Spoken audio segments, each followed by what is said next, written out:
तो hydrogen unit हम लोग पढ़ रहे थे, बहुत ही प्यारी सी यूनिट थी, बड़ा मजा आता है इसको पढ़ करके।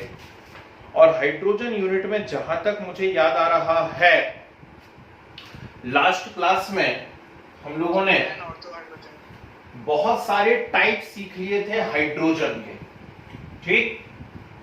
तो सबसे पहले मैंने आपको सिखाया था हाइड्रोजन की पोजीशन जो है वो थोड़ी सी गड़बड़ है।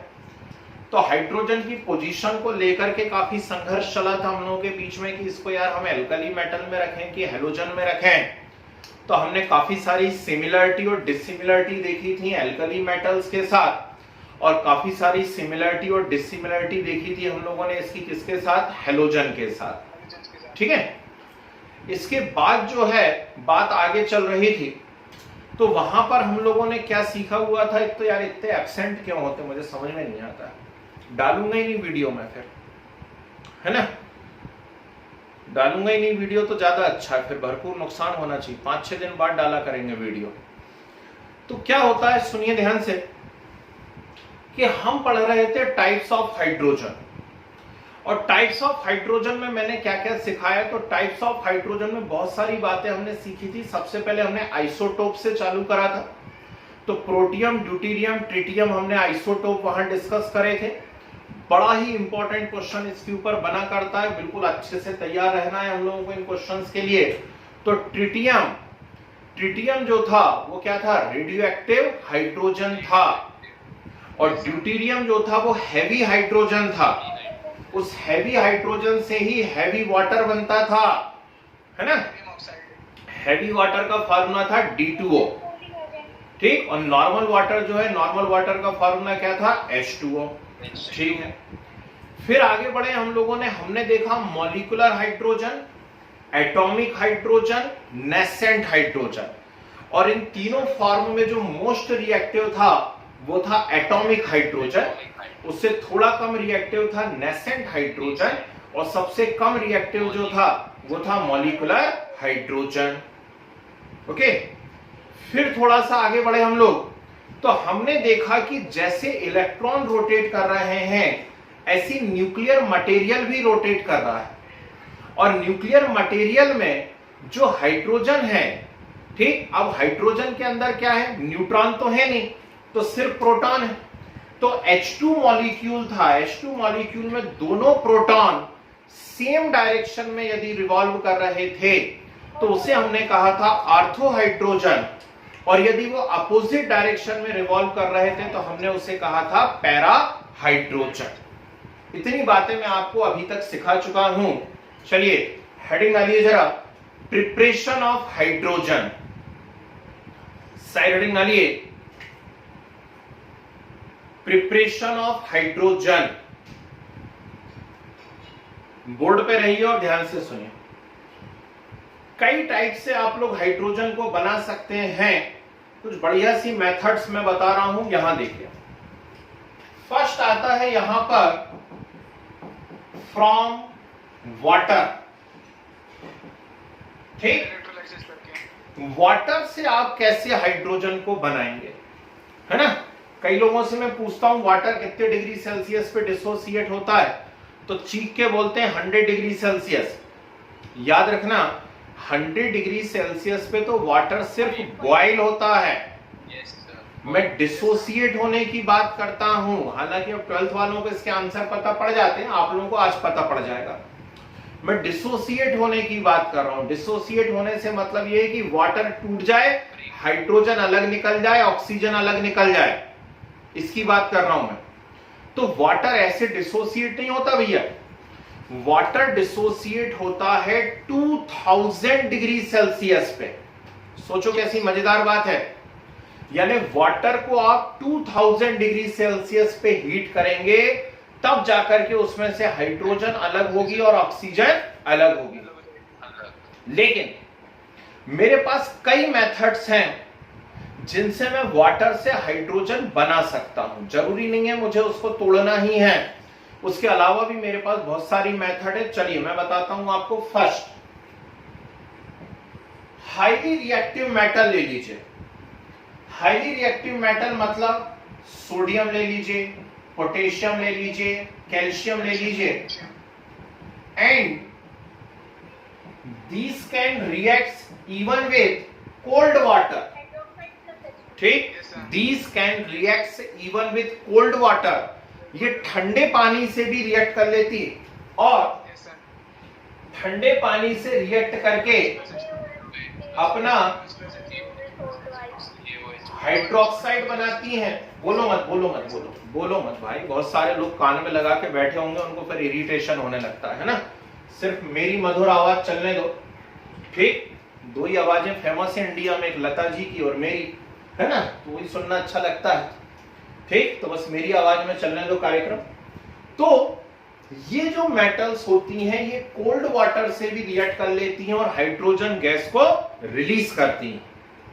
और हमने 10th क्लास में भी पढ़ा हुआ है कि सोडियम पोटेशियम की रिएक्शन कोल्ड वाटर से भी इतनी फास्ट होती है कि रिलीज्ड हाइड्रोजन कैचेस फायर।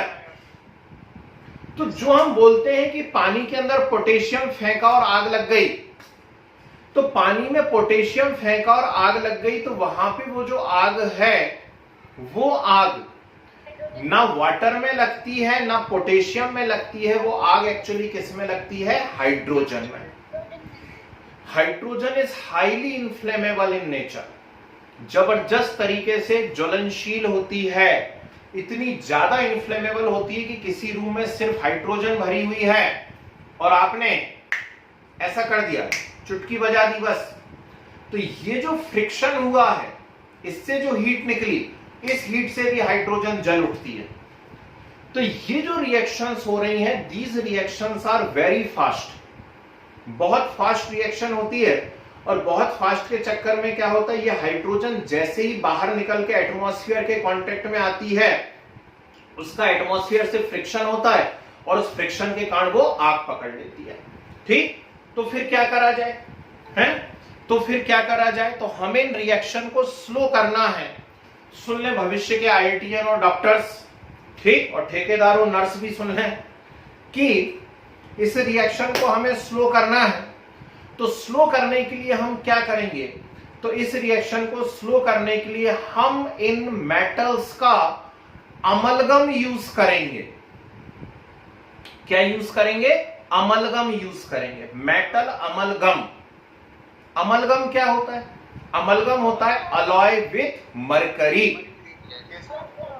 ठीक। अमलगम होता है अलॉय विथ मरकरी। तो वो रिएक्शन थोड़ी सी स्लो हो जाती है और उससे फिर जो हाइड्रोजन है वो आग नहीं पकड़ पाती।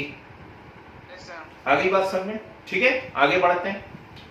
थोड़ी सी लेस रिएक्टिव मेटल्स जो होती है इनके कंपेयर में, तो इनके कंपेयर में थोड़ी सी लेस रिएक्टिव मेटल हैं, जैसे जिंक है, मैग्नीशियम है, एल्यूमिनियम है। ये बॉइलिंग वाटर से रिएक्ट करती है। कैसे वाटर से रिएक्ट करती हैं? बॉइलिंग वाटर से रिएक्ट करती हैं। तो ऊपर वाली कोल्ड वाटर से भी रिएक्ट कर ले रही थी, ये सिर्फ बॉइलिंग वाटर से रिएक्ट करती हैं। और बॉइलिंग वाटर से रिएक्ट करती हैं तो क्या करती हैं? कुछ नहीं, हाइड्रोजन गैस को रिलीज कर देती हैं।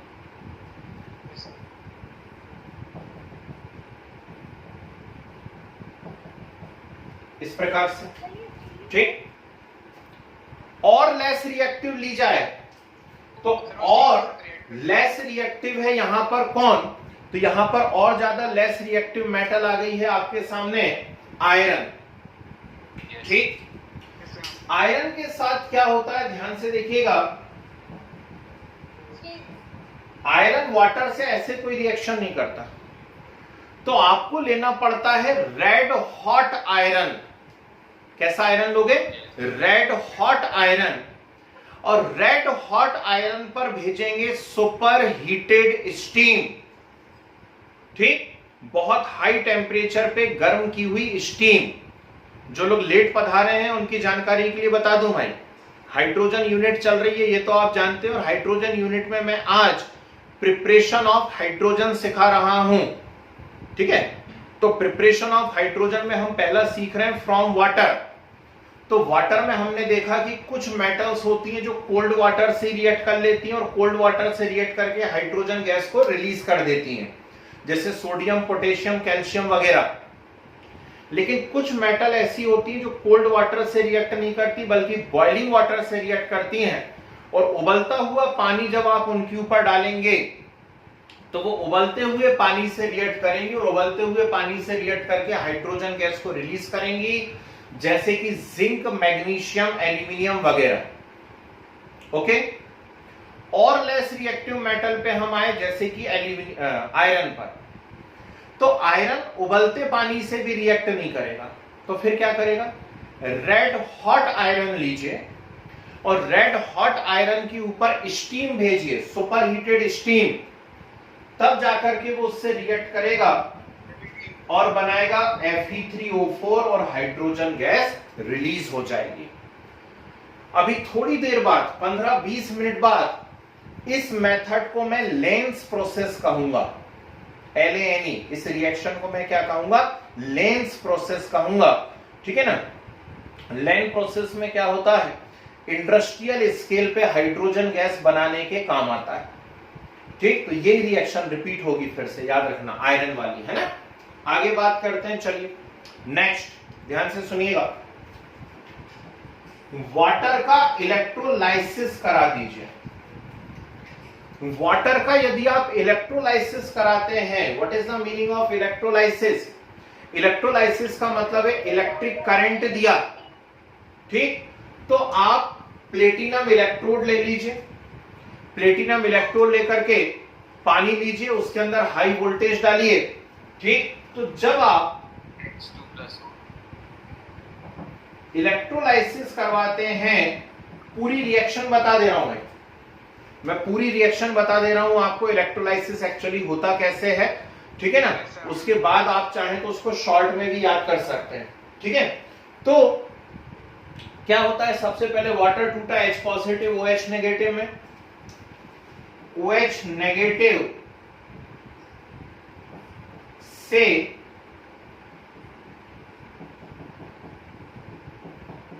दो इलेक्ट्रॉन रिलीज होते हैं और फिर से बन जाता है H2O प्लस हाफ O2 बनती है और 2 इलेक्ट्रॉन रिलीज हो जाते हैं। ओके, बैलेंस से रिएक्शन चेक कर लेना। और ये जो H पॉजिटिव है ये उन 2 इलेक्ट्रॉन को रिसीव करता है, तो 2 H पॉजिटिव 2 इलेक्ट्रॉन को रिसीव करते हैं और क्या बना देते हैं? H2। ये होती है कंप्लीट रिएक्शन, ठीक है। ओरिजिनल रिएक्शन ये है। जिनसे ये नहीं बन रही है वो सीधे ऐसे याद कर लें, इनको जोड़ दें। इनको यदि आप ऐड कर देंगे सभी रिएक्शन को तो फाइनल इक्वेशन आपके पास बन जाएगी H2O gives H2 plus half O2, खत्म बात, ठीक। ये डायरेक्ट रिएक्शन बन गई। लेकिन अब आप ऑब्जेक्टिव टेस्ट पेपर दे रहे हैं और ऑब्जेक्टिव टेस्ट पेपर दे रहे हैं तो पढ़ाने का तरीका थोड़ा सा चेंज रहेगा। तो आपसे पूछेगा कि वाटर का जब इलेक्ट्रोलाइसिस करवाते हैं तो एनोड पे क्या मिलता है और कैथोड पे क्या मिलता है। उम्मीद करता हूं एनोड कैथोड नाम सबने सुने हुए हैं। तो यहां इलेक्ट्रॉन रिलीज हो रहे हैं, खूब पढ़ा रेडॉक्स हम लोगों ने, 7 घंटे रेडॉक्स पढ़ा है। ऑक्सीजन रिलीज हो रही है, इलेक्ट्रॉन रिलीज हो रहे हैं और इलेक्ट्रॉन का रिलीज होना होता है ऑक्सीडेशन, और ऑक्सीडेशन होता है हमेशा एनोड पर, ठीक। यहां इलेक्ट्रॉन रिसीव हो रहे हैं, इलेक्ट्रॉन का रिसीव होना रिडक्शन, और रिडक्शन होता है कैथोड पर। तो आपसे क्वेश्चन पूछा जाएगा कि वाटर का जब इलेक्ट्रोलाइसिस होता है तो एनोड पे क्या बनता है, कैथोड पे क्या बनता है। तो आप आंसर देंगे कि एनोड पर बनता है, क्या आंसर देंगे? ध्यान से सुनिए, एनोड पर बनता है ऑक्सीजन गैस और कैथोड पे मिलती है हमको हाइड्रोजन। और यदि आप पिछली क्लास में थे तो जब हम एल्कली मेटल और हाइड्रोजन के बीच में सिमिलरिटी लिख रहे थे तो एक सिमिलरिटी ये भी थी कि during electrolysis both release on cathode, ठीक। तो देखो ना, हाइड्रोजन कैथोड पे रिलीज हुआ या नहीं हुआ, ठीक। तो पानी से यदि आप हाइड्रोजन गैस निकालना चाहते हैं तो आपके पास ये मेथड्स होती हैं इन मेथड की हेल्प से आप वाटर से क्या रिलीज कर सकते हैं, hydrogen gas. Is it clear? Next point आता है, ध्यान से सुनिए, फ्रॉम एल्कली। अभी 10th वालों को ही मैं सिखा रहा था कि वाटर सॉल्युबल बेस को हम क्या कहा करते हैं, एल्कली कहा करते हैं कि नहीं। वाटर सॉल्युबल जो बेस रहेंगे उनको हम एल्कली कहा करते हैं, ठीक। तो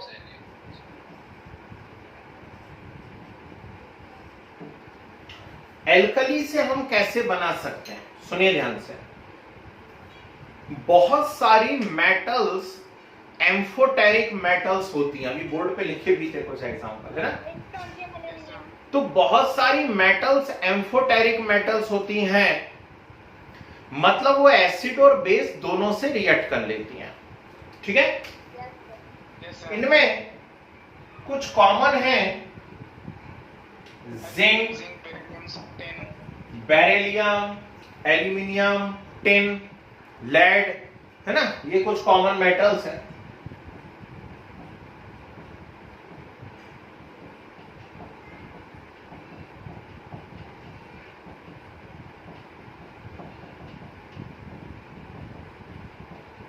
इन दो रिएक्शन में पानी भी डालना पड़ता भाई साथ में, है। तो इन दो रिएक्शन में पानी भी डालना पड़ेगा। दो बातें हो सकती हैं, या तो हम घोंटा मार लें सीधे रिएक्शन का, या फिर हमारे ऑक्सीडेशन स्टेट क्लियर हो तो हम फार्मूला मेकिंग आसानी से कर सकते हैं। ऑक्सीडेशन स्टेट में हमें मालूम होना चाहिए, जिंक का नॉर्मल ऑक्सीडेशन स्टेट है 2, beryllium 2, aluminium 3, zinc 4, sorry tin 4, है ना। तो अब आप कंपाउंड आसानी से बना सकते हैं, या 4 ऑप्शन में देख करके आप पहचान सकते हैं उनके ऑक्सीडेशन के नंबर की हेल्प से। जैसे जिंक को जब NaOH में डाला जाता है,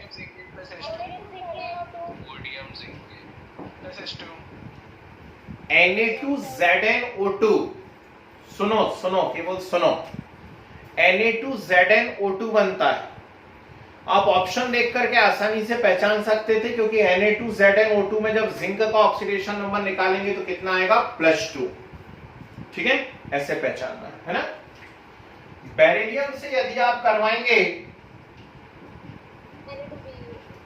Na2BeO2, ठीक, sodium beryllate plus hydrogen. Aluminium से जब आप करवाएंगे, ठीक, तो मत बोलो इसलिए तो बोल रहा हूं, सोडियम मेटा एल्यूमिनेट, इसलिए बोल रहा हूं मत बोलो। सोडियम मेटा एल्यूमिनेट है भैया, सोडियम एल्यूमिनेट अलग होता है, ये सोडियम एल्यूमिनेट नहीं है, it is sodium meta aluminate, ठीक है। और टिन से जब आप करवाते हैं, sodium meta zincate plus H2,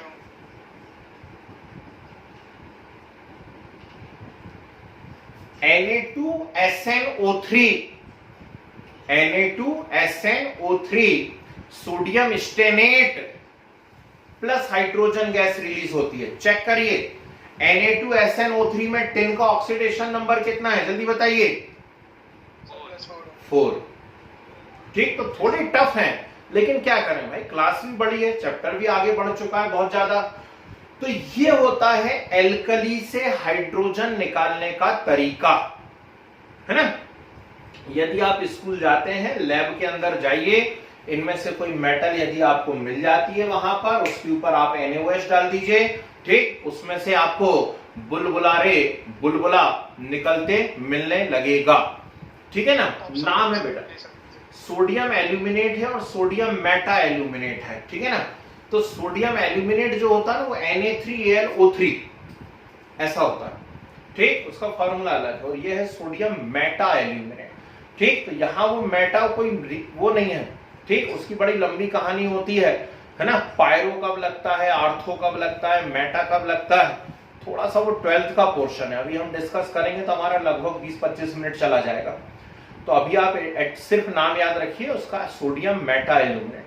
अच्छी बात है। यदि मैटर क्यों लगा सीखना है और थोड़ा सा लंबा टाइम लग जाएगा उस क्लासिफिकेशन को सीखने में, है ना। हाँ जी,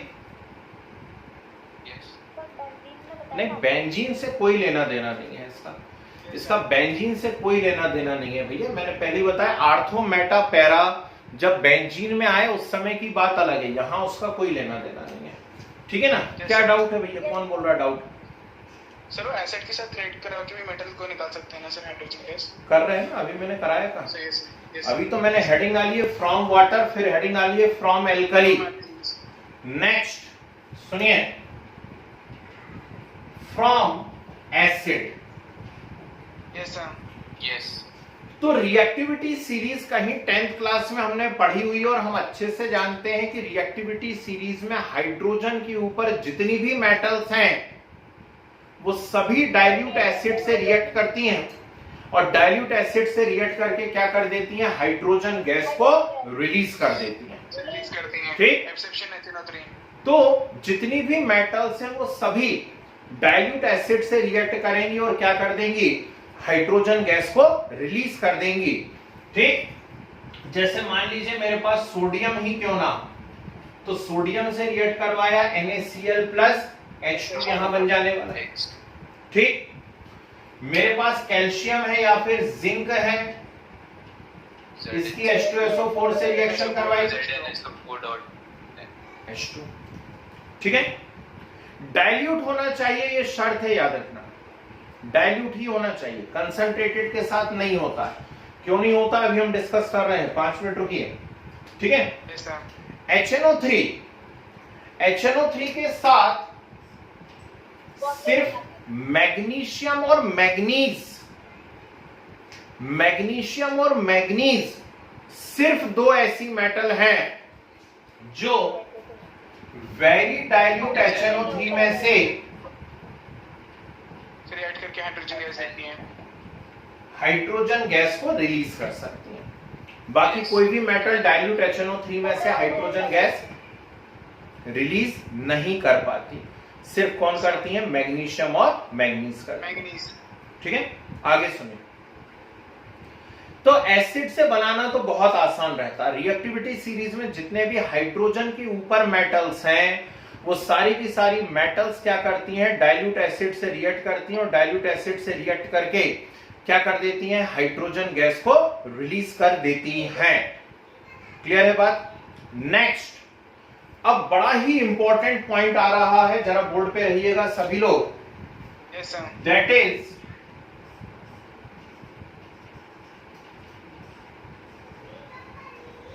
प्योर हाइड्रोजन। प्योर हाइड्रोजन हम बनाना चाह रहे हैं, प्योर हाइड्रोजन कैसे बनती है, ठीक है। तो प्योर हाइड्रोजन बनाने के कई तरीके होते हैं, ठीक, अलग अलग मेथड है।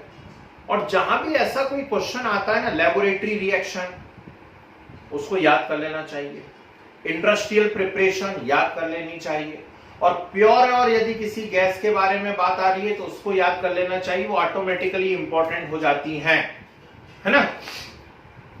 तो प्योर हाइड्रोजन बनाने के कई तरीके हैं मेरे पास। इसमें मैग्नीशियम लीजिए और मैग्नीशियम की डाइल्यूट H2SO4 से रिएक्शन करवा दीजिए। सुना मैंने क्या कहा, मैग्नीशियम लीजिए और डाइल्यूट H2SO4 से उसकी रिएक्शन करवा दें। तो मैग्नीशियम की जब डाइल्यूट H2SO4 से रिएक्शन होगी MgSO4 plus H2, तो यहां बन गया MgSO4 plus H2, ठीक। मैग्नीशियम की डाइल्यूट H2SO4 से रिएक्शन हुई, बन गया MgSO4 plus H2। क्लियर, ये प्योर हाइड्रोजन बना है, प्योर, ठीक है। सेकेंड, सोडियम हाइड्राइड लीजिए NaH और NaH की वाटर से रिएक्शन करवाइए, सोडियम हाइड्रोक्साइड ठीक। H2। तो सोडियम हाइड्राइड की जब आप वाटर से रिएक्शन करवाते हैं तो भी हाइड्रोजन गैस बनता है, again it is pure hydrogen. कितनी सारी हो गई देखो, है, तो डरना मत भैया कि इतनी सारी हो गई, अभी तो शुरू हुआ, अभी और करवाएंगे, हैं, चिंता नहीं करना, ठीक। तो सोडियम हाइड्राइड के ऊपर आप पानी डाल दीजिए, इससे भी आपको क्या मिलती है? Pure hydrogen. और क्या? एक और मेथड होती है that is known as Uyeno method, UYENO। ये इंडस्ट्री में भी यूज होती है। मिलिट्री पर्पस, मिलिट्री वालों के लिए, आर्मी वालों के लिए यदि हाइड्रोजन गैस बनानी हो, उनके भी बड़े काम की होती है। क्या काम होता है देखेंगे अभी। तो उनके लिए यदि हाइड्रोजन गैस बनानी हो मिलिट्री वालों के लिए, तो इसी मेथड से बनाई जाती है जो मैं आप बताने जा रहा हूं, है ना। इसको इंडस्ट्रियल में मैं दोबारा से लिखवा दूंगा और कहीं आप बोर्ड पे ढूंढेंगे तो शायद मिल भी जाएगी। आप लीजिए एल्यूमिनियम और उसमें NaOH या KOH डाल दीजिए। ऊपर देखो जरा, एल्यूमिनियम लीजिए और उसमें NaOH या KOH डाल दीजिए। इससे भी जो आपको हाइड्रोजन मिल रहा है वो कैसा रहता है? पोटेशियम मेटाएल्यूमिनेट। प्योर। Yes sir. और यदि कोई आगे जिद पे नहीं और प्योर चाहिए मुझे, तो भयंकर ही प्योर चाहिए, तो फिर उसको कहते हैं भैया एक काम करो यार, तुम बहुत दिमाग खराब कर रहे हो, तुम ले लो बेरियम हाइड्रोक्साइड। क्या ले लो? Barium hydroxide. और बेरियम हाइड्रोक्साइड का इलेक्ट्रोलाइसिस करा लो यदि इतनी पड़ी है तो। ठीक। Yes sir. तो बेरियम हाइड्रोक्साइड के इलेक्ट्रोलाइसिस से मोस्ट प्योर हाइड्रोजन मिलती है कैथोड पर। समझे बात को?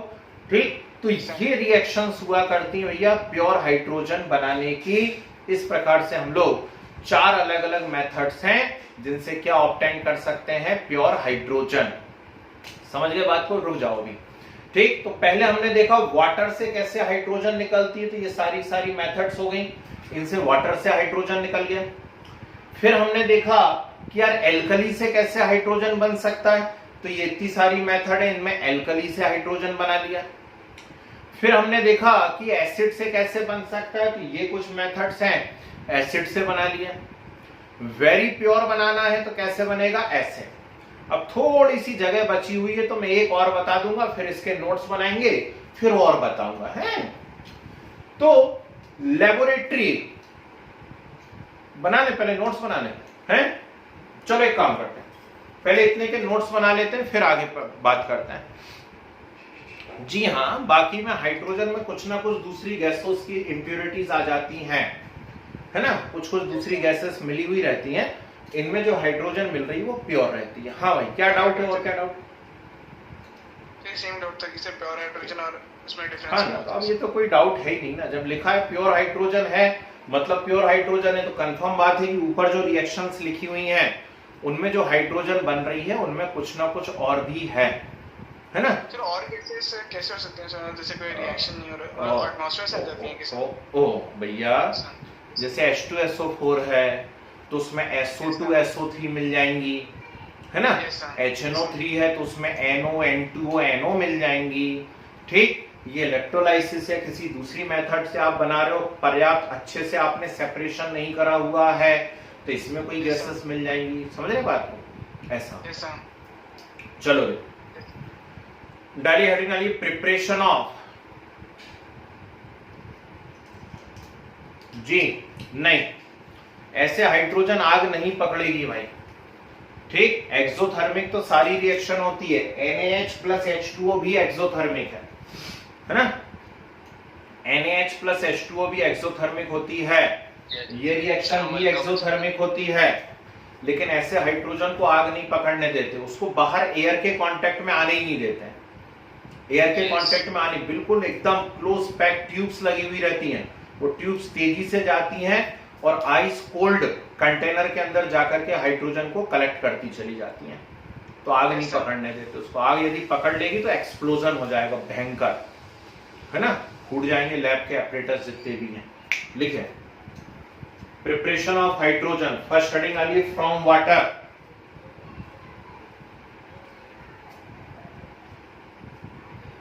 लिखे from water hydrogen can be obtained,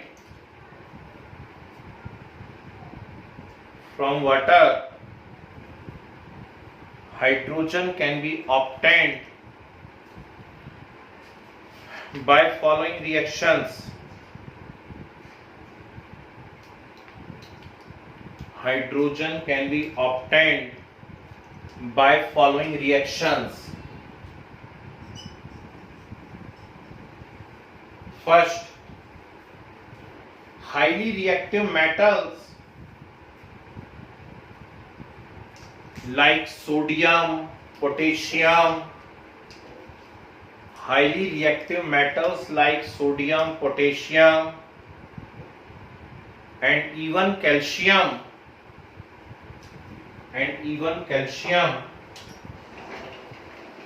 can react with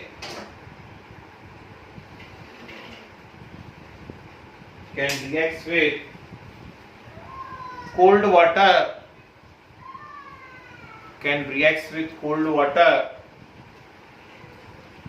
and evolve hydrogen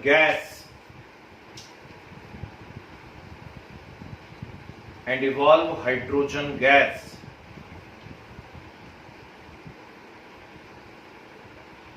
फिर arrow.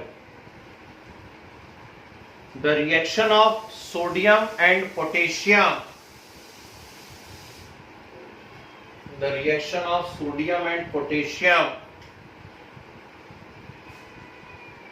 are very fast.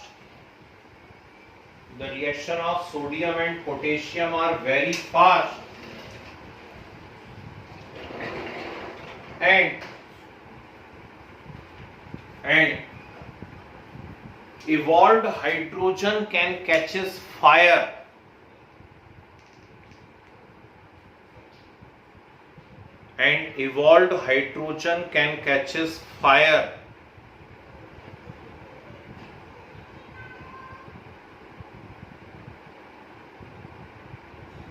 फिर arrow. To slow down the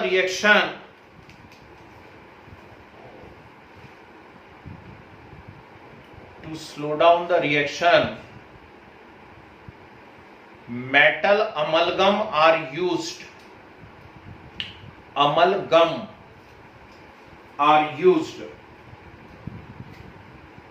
जिन्हें नहीं मालूम हो वो लिख सकते हैं ब्रैकेट में. Amalgam means alloy with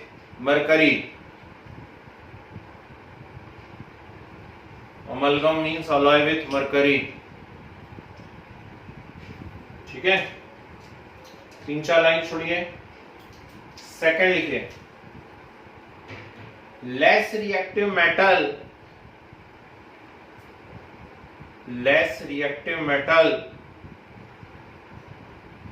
like zinc, magnesium, aluminium,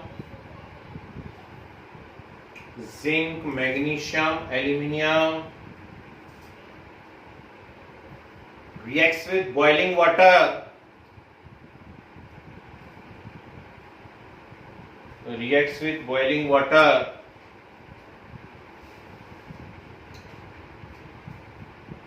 And evolve hydrogen gas.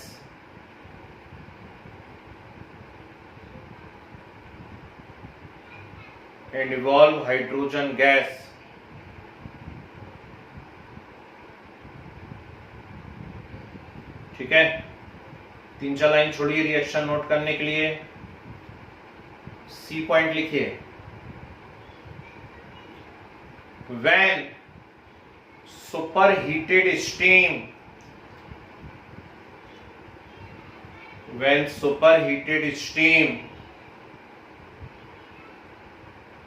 passed over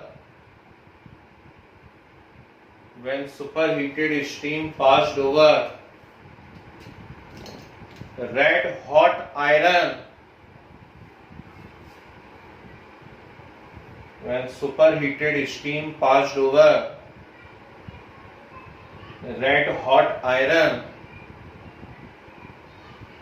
hydrogen gas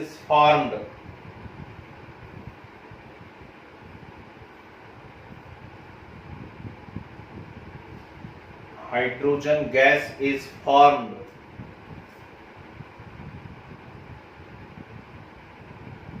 ठीक है, छोड़िए 2 line. Next, small amount of acid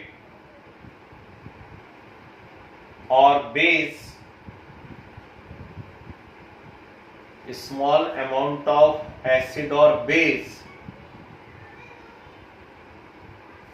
added to water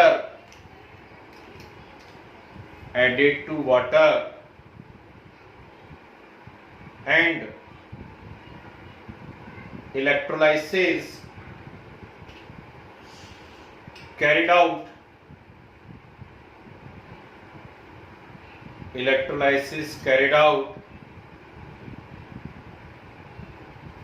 by using iron cathode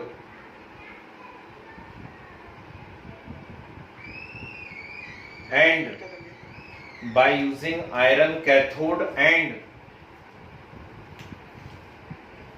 nickel anode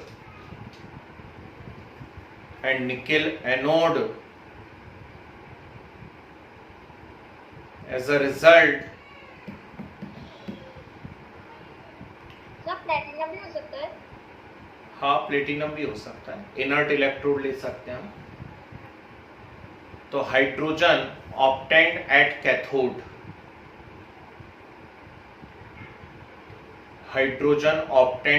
cathode, ये 4-5 line छोड़िए reaction note करने के लिए electrolysis के। फिर हेडिंग डालिए from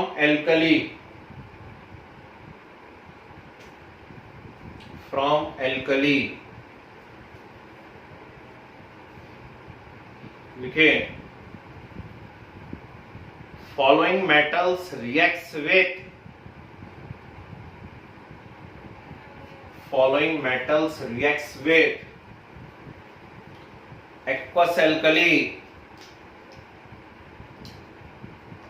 aqueous alkali and evolve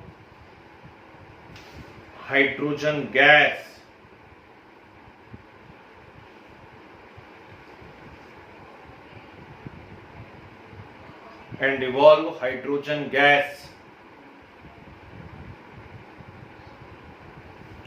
चार 5 लाइन छोड़ दीजिए। फिर हेडिंग डालिए from acid,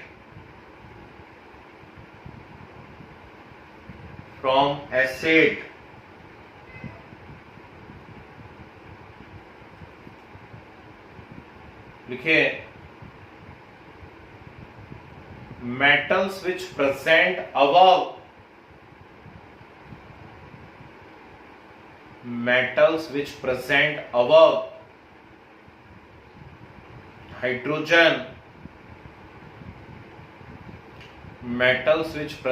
above hydrogen, in electrochemical series, metals which present above hydrogen in electrochemical series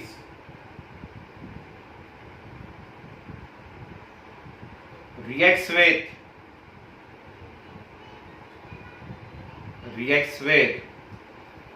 dilute acids,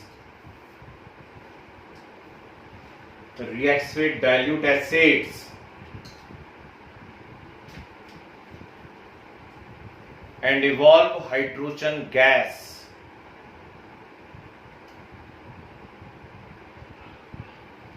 Reacts with dilute acids and evolve hydrogen gas. ठीक है, छोड़िए 3-4 line, ये heading डालिए ये वाली रिएक्शन नोट करने के लिए फ्रॉम एसिड्स। फिर हेडिंग डालिए pure hydrogen,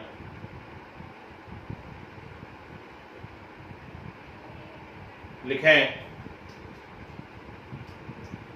obtained by following methods,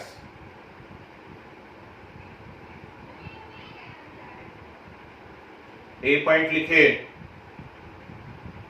A point, magnesium reacts with dilute H2SO4, magnesium reacts with dilute H2SO4।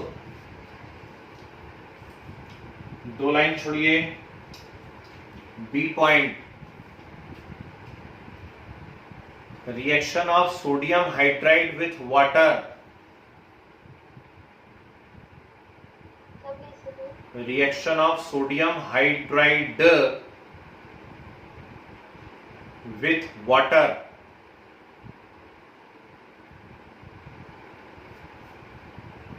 दो लाइन छोड़िए, सी पॉइंट लिखे,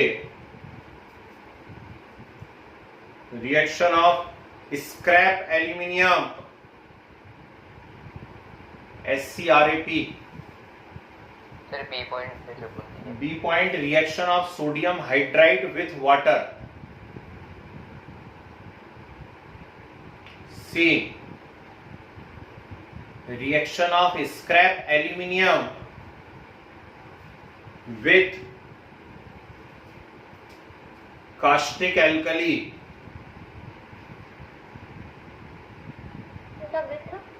कास्टिक एल्कली, NaOH या KOH। 2 लाइन छोड़िए, डी पॉइंट लिखे, hydrogen of very high purity, hydrogen of very high purity obtained at cathode,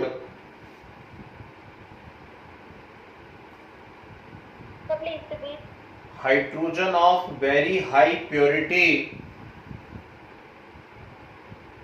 obtained at cathode by electrolysis of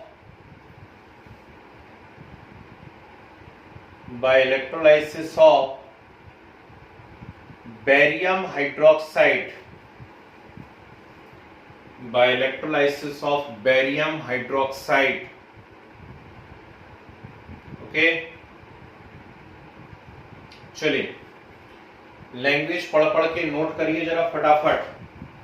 कहाँ क्या note करना है, लैंग्वेज पढ़ पढ़ के नोट कीजिए जल्दी।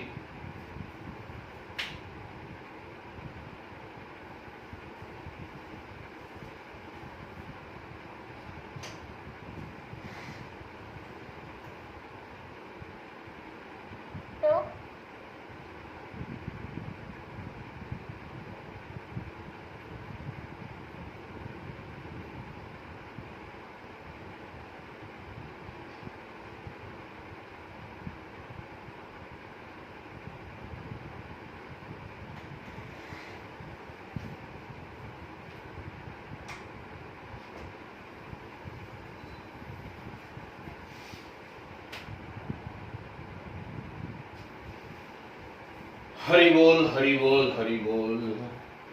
सर जी, सर बेरियम हाइड्रोक्साइड वाले में प्रोडक्ट क्या क्या है?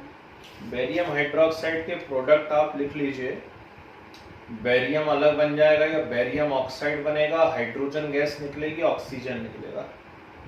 Yes sir. Yes sir. जरूरत नहीं है करने की, आप तो सिर्फ उसको ये याद रखिए कैथोड पे हाइड्रोजन गैस मिलती है बस।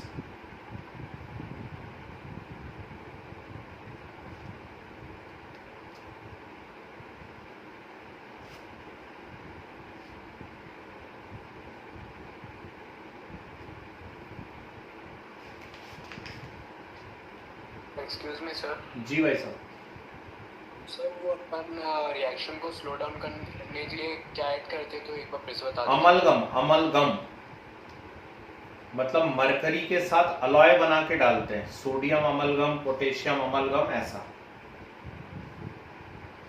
Okay sir. सर वो Fe3O3 बनेगा सर। Fe3O4 फेरिक ऑक्साइड है।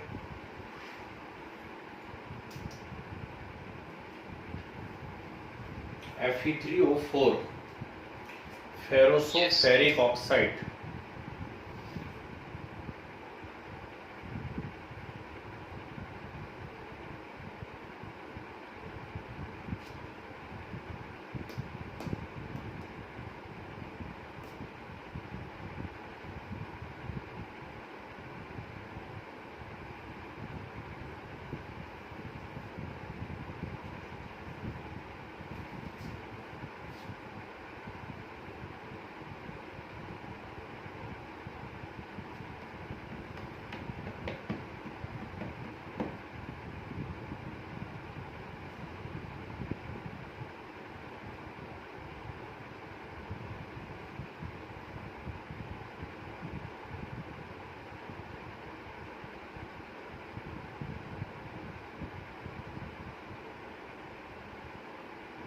सर वो सोडियम बेरिलियट आपने बताया था क्या सर? जी। Yes sir.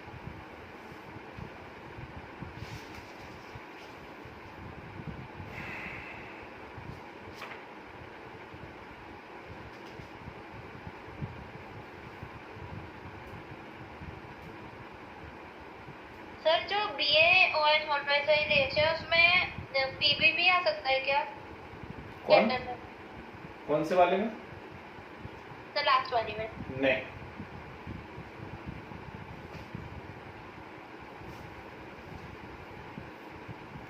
वो प्लेटिनम या निकेल इलेक्ट्रोड्स की प्रेजेंस में हो रही है, ये भी बात ध्यान रखना है। Sir Pd। Palladium? Yes sir. नहीं, पैलेडियम का आइडिया नहीं है मुझे भाई, देखी नहीं कभी रिएक्शन पैलेडियम की। पैलेडियम तो एडसॉर्प्शन में यूज होगा हाइड्रोजन के, इलेक्ट्रोलाइसिस का बस देखा नहीं, आज तक देखी नहीं रिएक्शन का किसी बुक में।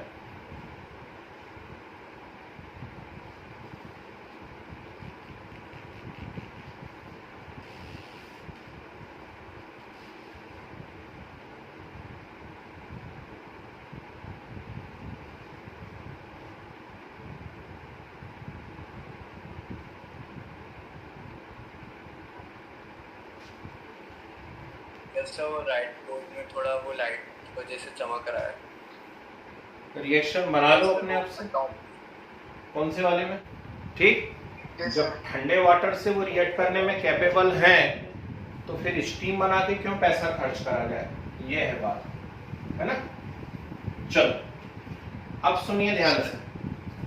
अब इसी का एक और पार्ट आता है, बहुत अच्छे से सुनिएगा। तो हाइड्रोजन की कुछ और भी प्रिपरेशंस हैं, तो इसमें हम पहले सीख रहे हैं लेबोरेटरी प्रिपरेशन, फिर लेबोरेटरी प्रिपरेशन के बाद बहुत सारी आपको इंडस्ट्रियल प्रिपरेशन बताता हूं कि इंडस्ट्रीज के अंदर यदि हम लोगों को मान लीजिए हाइड्रोजन गैस बनानी है तो कौन कौन सी मेथड हम लोग वहां पर ले सकते हैं इंडस्ट्री के अंदर। ठीक, चलिए सुनिए ध्यान से। तो लेबोरेटरी में यदि आप हाइड्रोजन बनाना चाहते हैं तो इसकी जो प्यारी सी रिएक्शन होती है वो है Zn प्लस डाइल्यूट H2SO4। क्या लिखा है? Zn plus dilute H2SO4। तो Zn की डाइल्यूट H2SO4 से रिएक्शन हुई, क्या बना? ZnSO4 plus H2। ओके, ये हो गई लेबोरेटरी प्रिपरेशन ऑफ हाइड्रोजन। अब सुनिए, बात इतनी सी नहीं है, बात अभी बहुत कुछ है। यहां पर जो आपने जिंक लिया हुआ है ये होता है granular zinc and it is impure zinc actually. ठीक, तो हम यहां ग्रेन्युलर जिंक या इम्प्योर जिंक लेते हैं और ये अपने आप में क्वेश्चन बन जाता है कि इस रिएक्शन के अंदर आपने प्योर जिंक क्यों नहीं लिया। ठीक, तो ध्यान रखिएगा कि प्योर जिंक इस रिएक्शन में हम नहीं लेते हैं क्योंकि प्योर जिंक के साथ रिएक्शन की रेट बहुत ही स्लो होती है। क्या कहा मैंने? प्योर जिंक के साथ रिएक्शन रेट बहुत ही स्लो होती है, इसलिए इस रिएक्शन में आप प्योर जिंक नहीं लेते हैं। ये आपका क्वेश्चन बन गया। ओके, दूसरा क्वेश्चन, यहां पर हमने डाइल्यूट H2SO4 ही क्यों लिया, कंसंट्रेटेड H2SO4 क्यों नहीं ले लिया? अगला क्वेश्चन बन गया कि डाइल्यूट H2SO4 ही क्यों लिया है, कंसंट्रेटेड H2SO4 क्यों नहीं ले लिया? क्योंकि यदि आप यहां पर कंसंट्रेटेड H2SO4 लेते, सल्फर डाइऑक्साइड और वाटर भी बन ठीक, जाएगा। तो यदि आप यहां पर कंसंट्रेटेड H2SO4 लेते तो इसमें बनता ZnSO4 plus SO2 plus H2O। ठीक, एक्चुअली कंसंट्रेटेड के कंडीशन में क्या होता कि जो हाइड्रोजन गैस बनती वो H2SO4 को ही रिड्यूस करना चालू कर देती है और H2SO4 के रिडक्शन से क्या बनाने लगती है वो SO2 और H2O। तो हमें फिर फाइनल प्रोडक्ट यहाँ पर H2 नहीं मिलती है बल्कि उसकी जगह क्या मिलने लगता है, SO2 और H2O मिलने लगता है। इसीलिए हम कंसंट्रेटेड H2SO4 नहीं लेते हैं। तो पहली बात प्योर जिंक नहीं लेना है, दूसरी बात कंसंट्रेटेड H2SO4 नहीं लेना है। ये दोनों क्वेश्चन लेबोरेटरी प्रिपरेशन से कहीं ज्यादा इंपॉर्टेंट हैं। ओके, नेक्स्ट अब आती है इंडस्ट्रियल प्रिपरेशन। तो इंडस्ट्रियल प्रिपरेशन में फर्स्ट आती है यूनो मेथड। क्या है? यूनोस मेथड। अभी भी मैंने इसका नाम लिया था। मिलिट्री पर्पस के लिए जो हाइड्रोजन बनानी है ना, तो वहां पर क्या करा जाता है, यूनो मेथड का ज्यादा यूज किया जाता है। हाँ जी,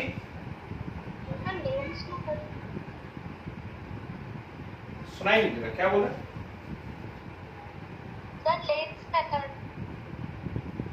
लेन आ रही ना, लेन भी आ रही। तो एल लेन तो मैंने आयरन वाली आपको बताई थी ना, मिलिट्री पर्पस वाली जो होती है वो यूनो मेथड होती है। तो Al प्लस NaOH या KOH प्लस H2O। तो आपने अब भी देखा है 5 मिनट पहले, सोडियम मेटाएल्यूमिनेट, और अब तक तो याद हो जानी चाहिए, ऐसी मैं उम्मीद करता हूं। तो इसमें बन रहा है NaLO2, sodium metaaluminate plus hydrogen gas release हो रही है। ओके, तो ये हुई भैया आपकी यूनोस मेथड। ऊपर जो लिखी हुई है वो है laboratory preparation. Next iron industry है, लीच मेथड, और आयरन इंडस्ट्री के अंदर मोल्टन आयरन बन रहा है। अब पिघला हुआ लोहा बाहर निकल रहा है, एकदम रेड हॉट आयरन। इसको बोलते हैं एक पंथ दो काज। मतलब आयरन ठंडा भी कर लो और हाइड्रोजन गैस भी बना लो, ठीक है ना। हालांकि पूरे आयरन पे नहीं डालते क्योंकि उससे आयरन खराब भी होता है, ये भी ध्यान रखना। क्या खराब होता है वो मैं बता रहा हूं। तो आयरन इंडस्ट्री में से आयरन निकला, मोल्टन आयरन, है ना, और उसके ऊपर आपने क्या डाल दिया, वाटर डाल दिया।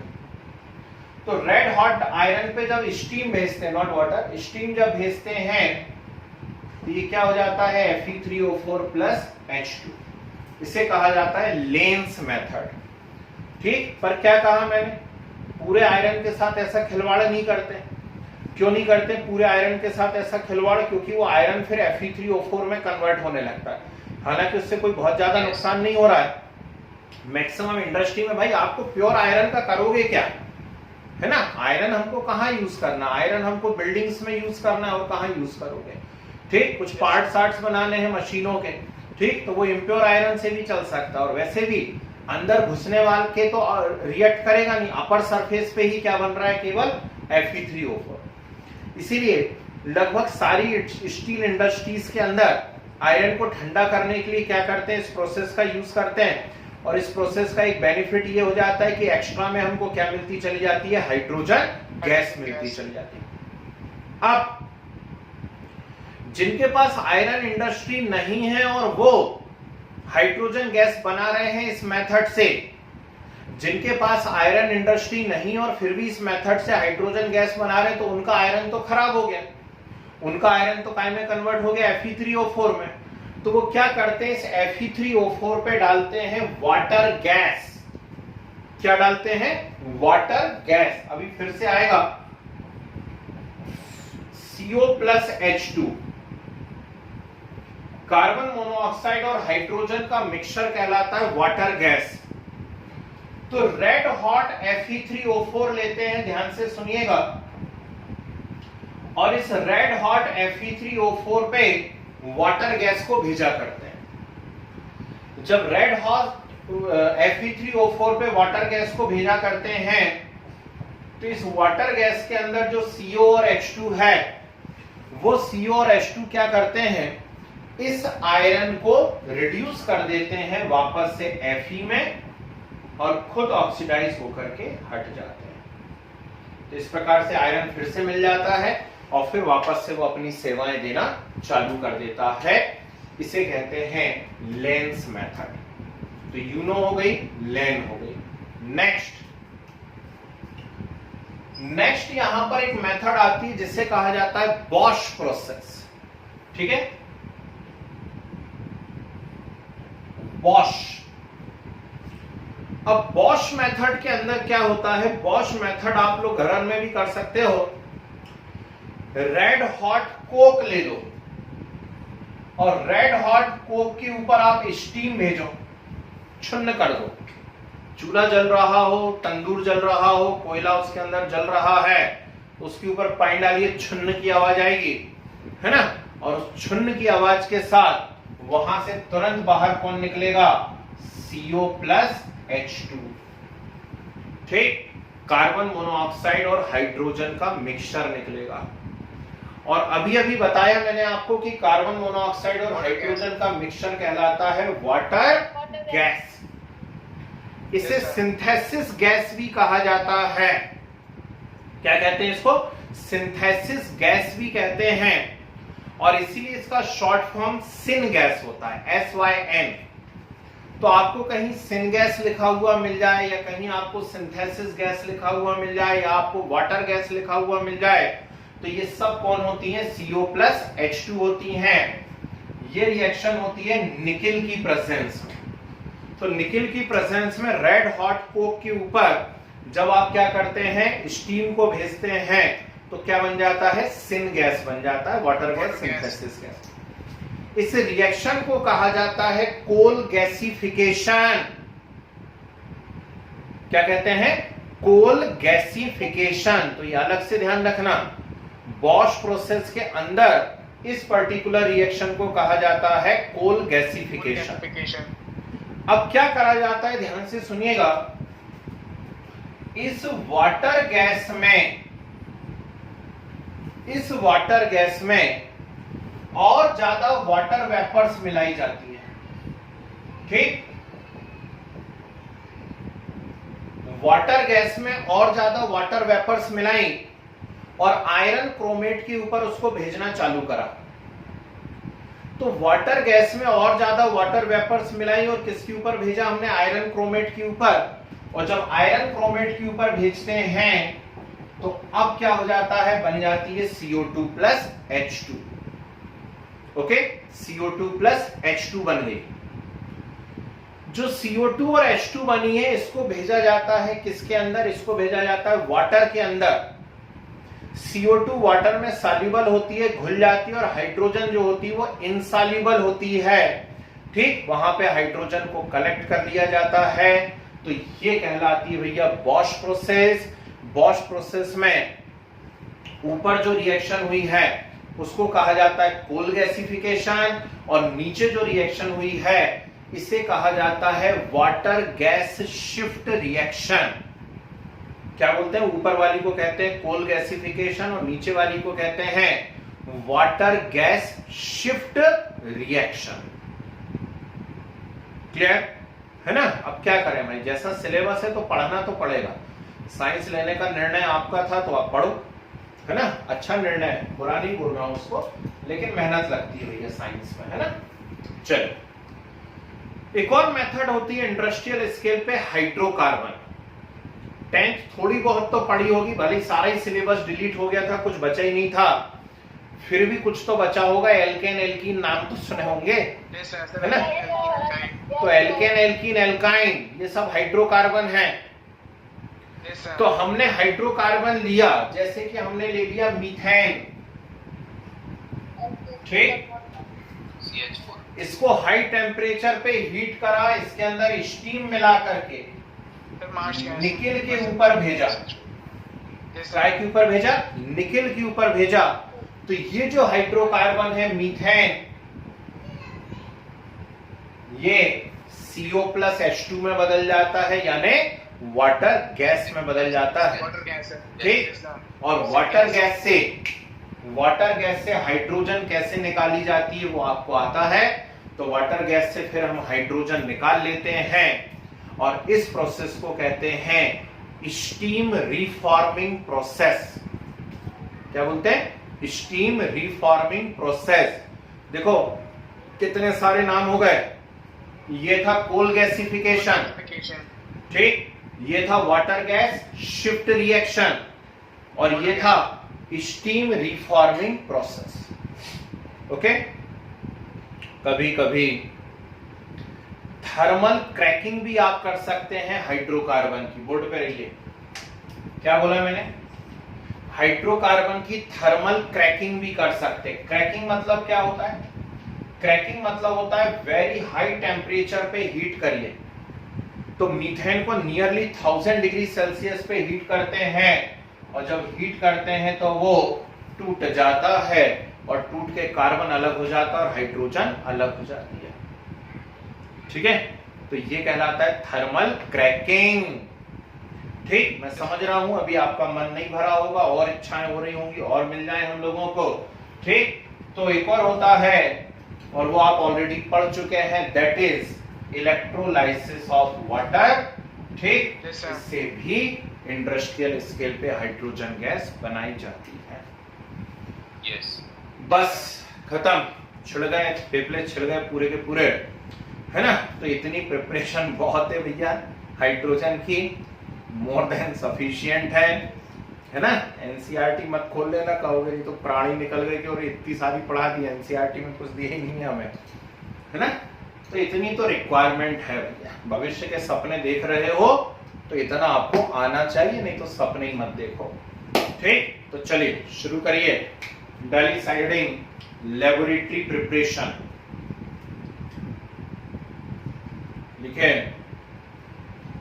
In laboratory hydrogen is prepared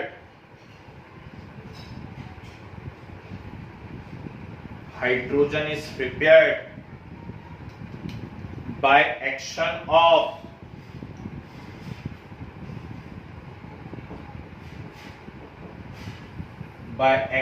of dilute H2SO4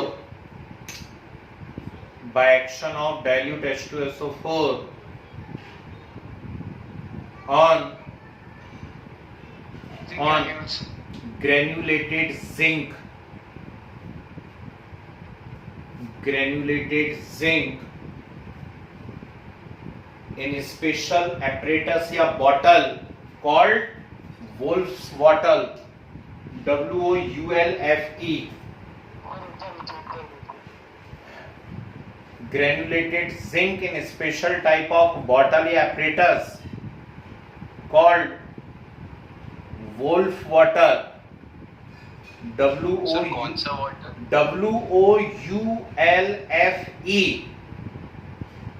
WOULFE। Reaction लिखी लो आप लोग साथ साथ। Zn plus H2SO4 gives ZnSO4 plus H2। Dilute जरूर लिख लेना।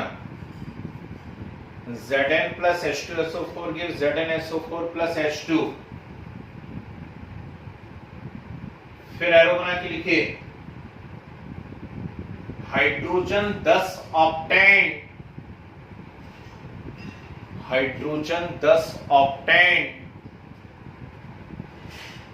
collected by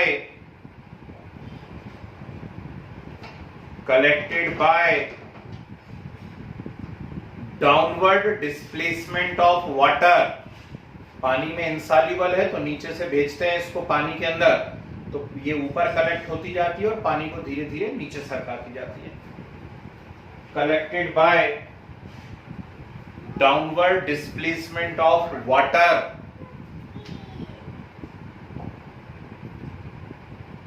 सर नीचे से ऊपर भेजते हैं क्या हाइड्रोजन का? फिर हाँ, ऊपर से टेस्ट ट्यूब में ऊपर तक पानी भेज दिया, नीचे से हाइड्रोजन भेजनी चालू करी, तो हाइड्रोजन ऊपर इकट्ठी होती जाती है और पानी को नीचे सरकाती जाती है। इसको कहते हैं downward displacement of water. Nitrogen भी ऐसी कलेक्ट की जाती है। ठीक है, चलिए फिर एरो बना के लिखिए,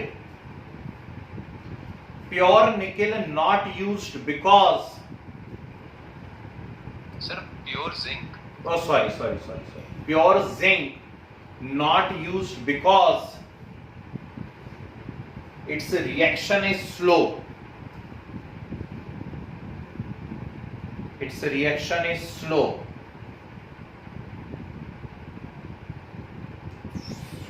फिर एरो सर जी,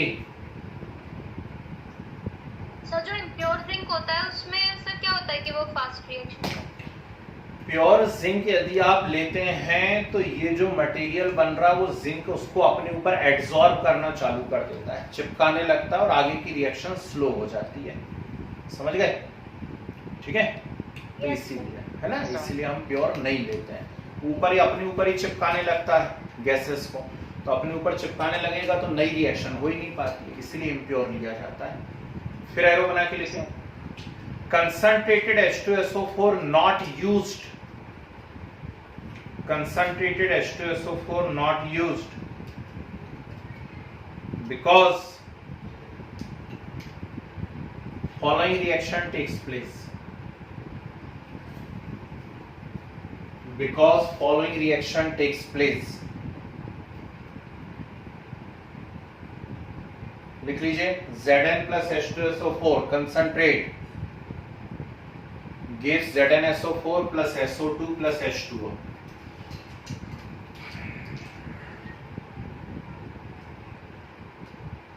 चलिए, हेडिंग वाली इंडस्ट्रियल प्रिपरेशन। सर ऑक्सीडाइज कौन करता था सर इसको? रिड्यूस बोला था, हाइड्रोजन, ये सर हाइड्रोजन हाइड्रोजन रिड्यूस कर देता था सर। चलिए, हेडिंग वाली इंडस्ट्रियल प्रिपरेशन। इसमें फर्स्ट हेडिंग वाली Uyeno method, UYENO, UYENO, Uyeno method. सीधे रिएक्शन लिख लो आप और उसके आगे लिख देना military purpose. Al plus NaOH plus H2O gives Ca, और आगे लिख दीजिए military purpose.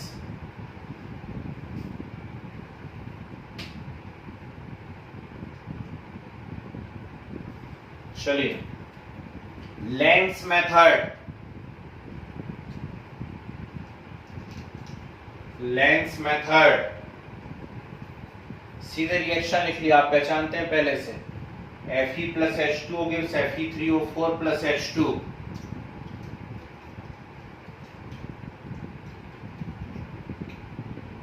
Fe plus H2O gives Fe3O4 plus H2।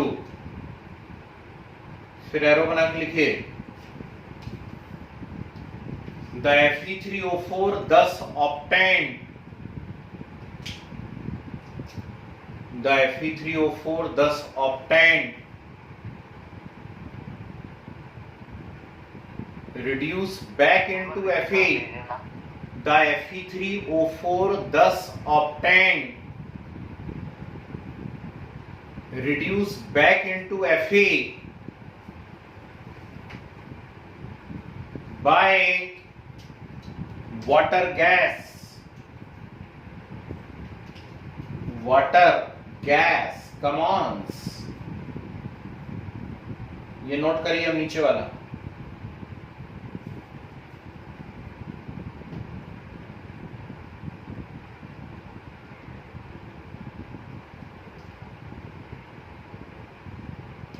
ठीक है,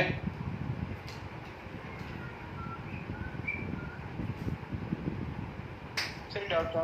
हाँ भैया। सर ये यूनियन मेथड को मिलिट्री मेथड क्यों कहते हैं सर? अरे मिलिट्री पर्पस की हाइड्रोजन इससे बनाई जाती थी पुराने जमाने में, इसलिए उसको मिलिट्री मेथड कहते हैं, और कोई बात नहीं है ना। Yes sir. आजकल उससे भी बना लेते हैं, मिलिट्री वालों के पास कहाँ टाइम है हाइड्रोजन बनाने का, है ना। चलिए, हेडिंग आ रही है Bosch method, Bosch. Sir doubt था।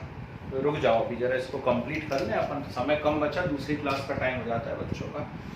बॉश प्रोसेस, फिर पूछो सारे डाउट क्लास के बाद। लिखे, steam passed over red hot coke, steam passed over red hot Coke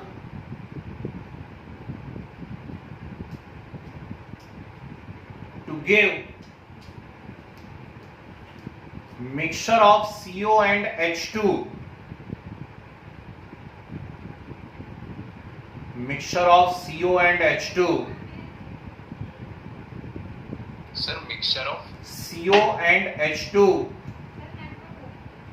it is known as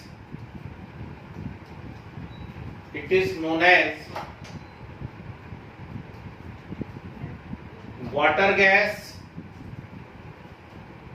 It is known as water gas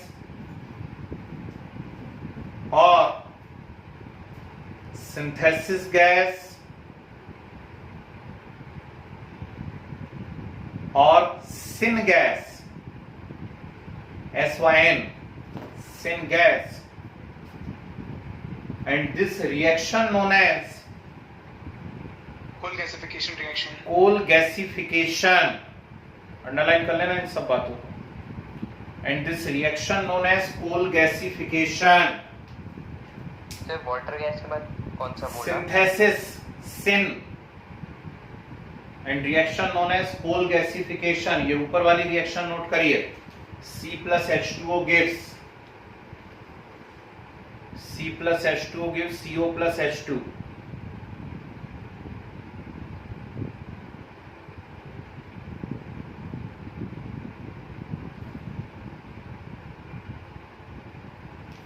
okay,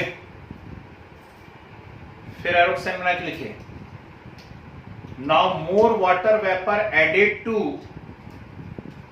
water gas. Now more water vapor added to water gas and passed over steam. So now more. Water vapor added to water gas and passed over steam.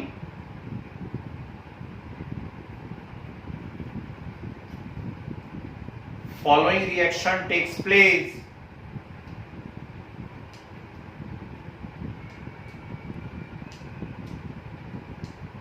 And it is called water gas shift reaction. एक बार repeat कर देंगे ये statement. Water vapor added to water gas and passed over iron chromate. Following reaction takes place, it is known as water gas shift reaction. ये वाली अच्छा, passed over steam. हाँ जी, तो आपने इससे पहले passed over steam बोला था. नहीं, passed over iron Yes, sir. chromate. हो सकता है स्टीम बोल दिया, थोड़ा जल्दी में हूँ मैं. Yes sir. Iron chromate Sir, known as. Sir, FeCrO4. जी, known as water gas shift reaction. ये वाली रिएक्शन नोट कीजिए.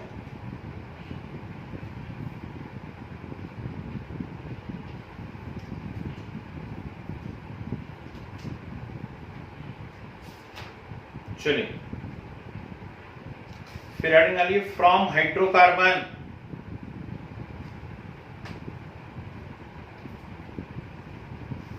From hydrocarbon. सर ये क्या अगला है क्या?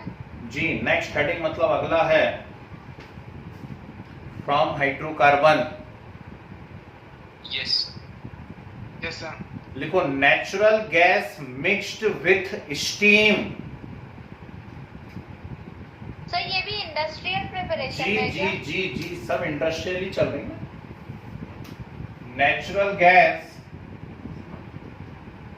Mixed with steam and passed over nickel at 1000 degrees Celsius. Passed over nickel at 1000 degrees Celsius. As a result,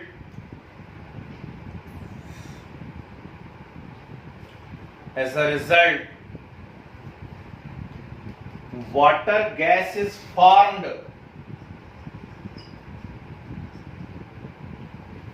Water gas is formed from which hydrogen can be obtained by above method. Hydrogen can be obtained by above method. Downward displacement reaction known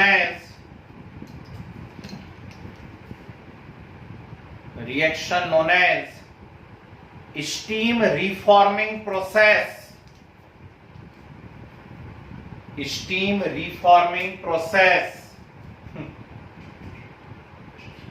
करो, याद करो, ये रही CH4 plus H2O,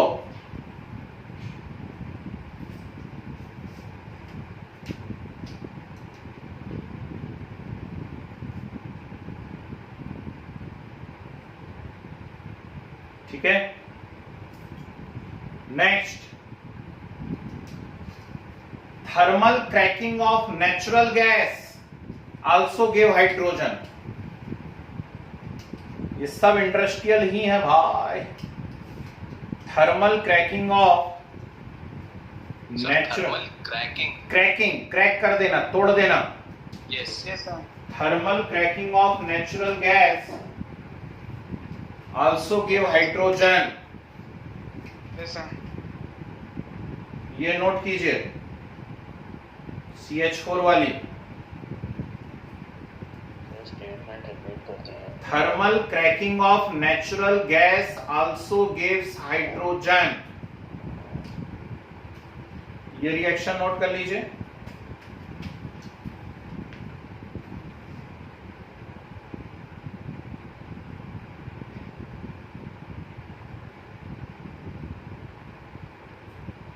और last, by electrolysis of water. By electrolysis of water, ये आपके पास already है, बस लैंग्वेज लिखे रहने दीजिए इतनी सी। तो ये हो गई भाई सारी की सारी प्रिपरेशन हाइड्रोजन की। अब खूब और छांट के नहीं करना यहां वहां से, है ना, मोर देन सफिशिएंट है। अब हमें चालू करना है वाटर। बस हो गया, हाइड्रोजन की कुछ खास प्रॉपर्टी है नहीं, 10 मिनट में खत्म हो जाएंगी। तो नेक्स्ट क्लास में हम लोग डिस्कस करेंगे वाटर। ओके, ठीक, वो चलेगा एक आध